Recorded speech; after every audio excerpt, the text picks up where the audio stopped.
जय श्री श्याम, जय श्री श्याम। एक गांव में एक ब्राह्मण रहता था। उस ब्राह्मण को कोई भी अन्न उसको नहीं गालता था। वो जाता था किसी घर में मांगने के लिए तो सब कहते थे इस ब्राह्मण को कुछ आता तो है नहीं और इसको क्या गालें। तो ब्राह्मण होता है, पतड़ा देखता है, किसी को कुछ बताता है तो उस ब्राह्मण को हर घर उसको जो है कुछ न कुछ दक्षिणा दे देते हैं, पर उसको इसीलिए नहीं देते थे कि इस ब्राह्मण को कुछ आता नहीं है। तो एक दिन ब्राह्मण ने मन में ठान ली कि मुझे अब दूसरे गांव में जाकर रहना है और वहां मुझे कमा के खाना है। तो ब्राह्मण चल दिया तो दूसरे नगर में गए तो वहां एक जगह भीड़ बहुत लग रही थी तो वो खड़े हो गए भीड़ में जाकर। तो वो लोग पूछने लगे, बोले भाई क्या बात है, यहाँ भीड़ क्यों लग रही है? अरे बोले यहाँ राजा का मंत्री आएगा है और यहाँ जो ये महामंत्री है ये बहुत ही गुस्सैलू है और ये जनता को बहुत परेशान करता है। तो बोले इसका मंत्री का घर कहाँ है? अरे बोले जब हमने बता दिया भाई ये ज्यादा गुस्सा करता है और झगड़ेलू है तो इसको घर पूछ रहे हैं। बोले फिर भी उसका घर बताओ तो पूरी। तो उसने कहा ये ब्राह्मण अच्छा पागल है जो इतनी बात करने के बाद भी इसका मंत्री का घर पूछ रहा है। तो वो नहीं मानना। तो उसने कहा भाई सीधा चलेगा और सीधा जाएगा तो इससे थोड़ा सा यूं मुड़ने के बाद तीसरा मकान उसी का है, बहुत बड़ा बंगला इसने बना रखा है, ये राजा का महामंत्री है। कि ठीक है। तो पंडित जी उसकी तरफ चल दिया तो मंत्री जो है घर में अपनी घरवाली से बात कर रहे। उसने खिड़की में अगर बात सुनी तो महामंत्री ने कही अपनी घरवाली से, ये राजा की अंगूठी में चुरा ले आया हूँ और बहुत कीमती अंगूठी है, कल इसको बाजार में बेच के और इसका अच्छा दाम हमें मिल जाएगा। तो दोनों जना बड़ा खुश हो रहे थे। तो बोले लाओ मैं इसको धर देती हूँ, अलवारी में रख देती हूँ। नहीं अलवारी में नहीं धरनी, अलवारी में तो अंगूठी धर दी, कल राजा को पता पड़ गया तो राजा सुबह ही लेके पहुंच यहाँ आ गया तो अंगूठी में हमारी अलवारी मिल जाएगी। एक बार ऐसे ही होया था, राजा का गहना में चुरा लाया था तो राजा ने कहा मंत्री जी के घर जाके देखो। तो बोले वो मैंने बोरे में डाल दिया और बोरा रूढ़े की जगह डाल दिया तो रूढ़े की जगह किसी ने देखा नहीं और राजा की सेना आई, पूरा घर छान के चली गई, कुछ मिला ही नहीं। हाँ कही ये भी बात सत्य है। तो बोले इसको उसमें रखो आप बोरे में, जो किसी को पता ना चले। वो बात सारी पंडित जी सुन रहा था। इतनी देर में उसका नौकर आ गया तो बोलेगा भाई तूने सुनाई नहीं दे रहा तो बिना बताए कैसे आ गया? भी कम से कम बोल के आता जब आता और चले जा यहाँ से, आज तेरी यही सजा है, तू गेट को बाहर सोएगा आज। तो उसने कही ठीक है सरकार, गेट के बाहर सो जाऊंगा। तो पंडित जी ने वो सोने के बाद पंडित जी उसकी खाट की तरफ गया तो चाबी का गुच्छा पड़ा था नौकर की खाट के ऊपर। तो उसने चाबी उठा के अंदर महामंत्री का अंदर घर प्रवेश कर लिया उसने और खिड़की खुली छोड़ दी कि कोई बात होगी तो खिड़की में अगर मैं कूद जाऊंगा। तो वो जाकर उसकी खाट के नीचे बोरी थी तो पंडित जी खाट के नीचे घुस गया तो कुदरती महामंत्री की आंख खुल गई और उसने सोची बाथरूम जाऊं। तो वो पंडित जी की तरफ से वो चप्पल अंदर सरक गई थी तो वो आपकी घरवाले से कहने लगे मेरी चप्पल कहाँ है? चप्पल नहीं मिली। बोली देख लो यही होंगी, खाट के नीचे झोंक निकाल दो। तो अब पंडित जी ने सोची अब मैं पकड़ा गया। तो उसने जो है चलो भाई देख लेता हूँ, मैं देखता हूँ। तो पंडित जी ने वो चप्पल आगे सरका दी तो बोले हाँ चप्पल तो बोले यही है। तो बोले तुमने देखा हाथ नहीं, आंख दिखवा के आओ, अब बुढ़े हो गए, आंखों से देखना बंद हो गया तो आंख दिखवाओ, तुम्हारी गलती है। तो पंडित जी उसने सोची महामंत्री ना मेरी गलती हो सकती है। वो अपने बाथरूम करने चले गए तो पंडित जी सोचे ये सबसे मौका है बढ़िया और अंगूठी निकाल के मैं भग लेता हूँ। तो उसने निकाली अंगूठी निकाल के खिड़की में कर पंडित जी बाहर और ताला बंद करके ताले उसको नौकर की खाट पर धरे आए।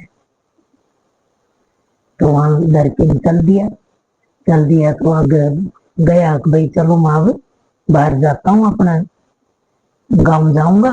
तो जाने लग गया तो रास्ते में नदी आ गई। तो भाई अब रात भी काफी है, तो क्या करूंगा, यही झाड़ियों का मैं कहीं सो जाता हूँ। तो उसने सोची झाड़ियों में सोऊंगा, कोई जानवर आ जाएगा, शेर गवेर आ जाएगा तो वो पेड़ पर चढ़ गया।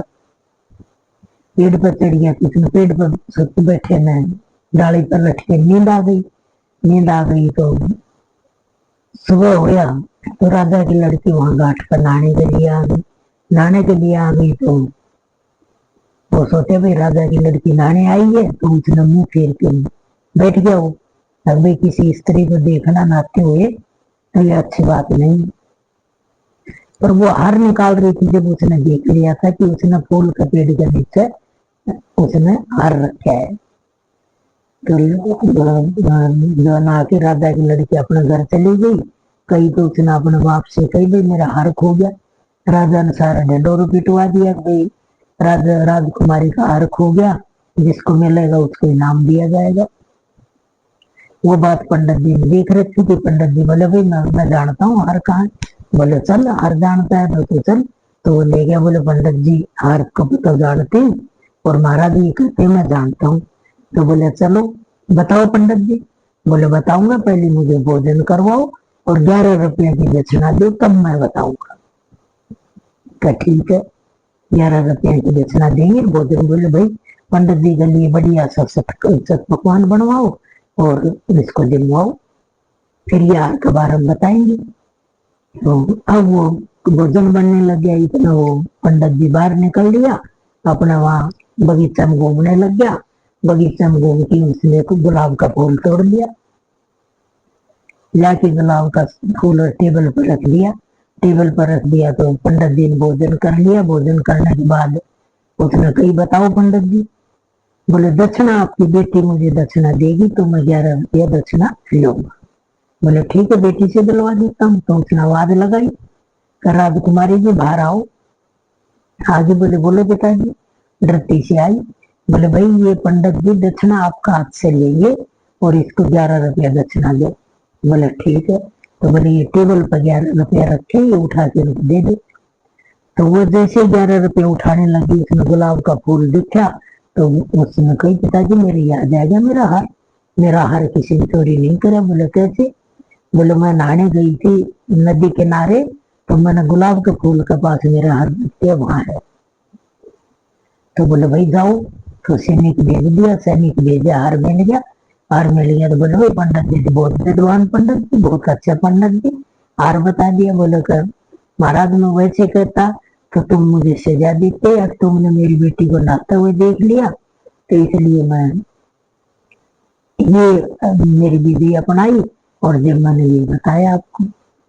इतनी देर में आ जाता है महामंत्री जी। महामंत्री आ जाते हैं। महामंत्री जी बोले महाराज मेरी भी अंगूठी चोरी होगी, ये पंडित जी मेरी अंगूठी के बारे में बता दे तो मैं पंडित जी जानू नहीं ये ठग है।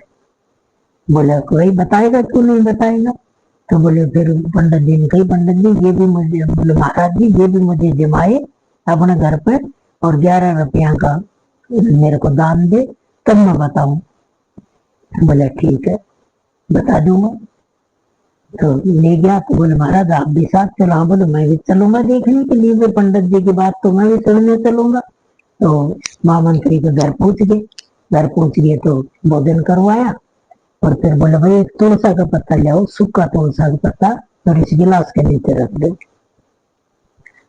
तो खाना खाया। खाना खाने के बाद गिलास जैसे उठाया, वो पत्ता सूखा पत्ता था, उठ के ना उसी खाट के नीचे घुस गया। पंडित जी उसके पीछे घुस गए। तो वो तुलसा जी का पत्ता उस बोरी पे चिपक गया। बोरी पे चिपक गया तो उसने कहा कि महाराज जी ये दक्षिणा मेरी, पूरी बोरी मेरी दक्षिणा है, तो तुलसा का पत्ता इसके चिपक गया तो यही आज की मेरी दक्षिणा।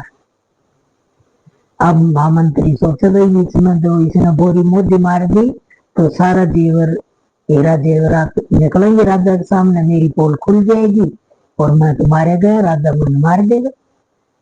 तो फिर बोला कहा ठीक है भाई। फिर उसने कही नहीं महाराज ऐसे बोरी कैसे ले जाने दूंगा, इसने मेरी अंगूठी बताई नहीं। तो बोले अच्छा अंगूठी, हाँ बोले ये बात सही अंगूठी नहीं बताई। तो उसने पंडित जी ने क्या कराया, एक अंगूठी लोहे की डाल ली और एक अंगूठी सोना की अपनी जांघा के ऊपर अंगूठी डाल ली। महामंत्री देखे, बोले राजा बोले खुद का क्या है कहोया। तो महामंत्री देखे ये मसूर की लाया था अंगूठी, वो भी और ये इसने दिखा दी, तो राजा मन फिर भी मारेगा। तो पंडित जी ने कही महाराज मिलेगी मेरी अंगूठी, मिलेगी मेरी अंगूठी, ये अंगूठी है। बोले ये तो लोहे की अंगूठी है। बोले महाराज ये लोहे की अंगूठी थी, ये मेरा पूर्व जना की अंगूठी थी और ये अंगूठी मेरे मिल गई। पंडित बहुत सच्चा, पंडित बहुत सच्चा पंडित, भाई सारी बात बता देता है। पंडित अपना बोरा लेके आ गया साथ ही नाम में, बोले मैं ये बोरा ही ले जाऊंगा। तो पूरा धन उसका महामंत्री का लिया है। महामंत्री का लिया है तो राजा ने कही भाई तू आज से मेरा सलाहकार है, राज्य का तो सलाहकार रहेगा, तू जो सलाह देगा वही चलेगा। बोले ठीक है महाराज, पर बोले इसका भी एक नियम है, आज के धन आपको महामंत्री का जिम क्या ना। बोले मैं आज दिन में आपका जिम लिया, वहां जिम लिया, आज नहीं। तो बोले नहीं राजा का हुक्म तो हुक्म। बोले ठीक है जी। तो उसने अपने नौकर का निमंत्रण भेजा, निमंत्रण भेजा तो उसने कहा भाई आप निमंत्रण स्वीकार करो। उसने वही लेटर अपना सैन बदल के राजा को भेज दिया। राजा महाराज आप भी मतलब महामंत्री इसके जो है सलाहकार के साथ आप भी भोजन पाओगे। बोले हमारे आऊंगा। तो उसने पंडित ने सोची भाई ये आज मेरे को खत्म करेगा, जिसका जो है मुझे खाना खिलाएगा और आज मुझे ये जीवित नहीं छोड़ेगा। और उन्होंने भी ध्यान रखी थी, पर उसके नौकर ने ये कही पंडित जी आप इसके खानों खाने मत नाना, नहीं आज आपकी मृत्यु होगी, क्योंकि विष का खाना इसने बना दिया और वो आपको खिलाएंगे। बोले मैं जानता हूँ।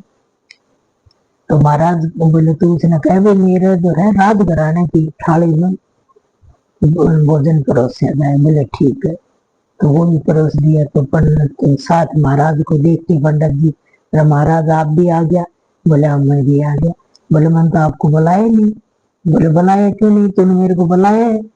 फिर उसने कई पंडित ने बोले भाई तू भी राजा की नकल करके सैन बदल लेता है, मैंने भी बदल दिया, मेरे को भी सैन बदलने आते हैं, ये नहीं तेरे को आते हैं।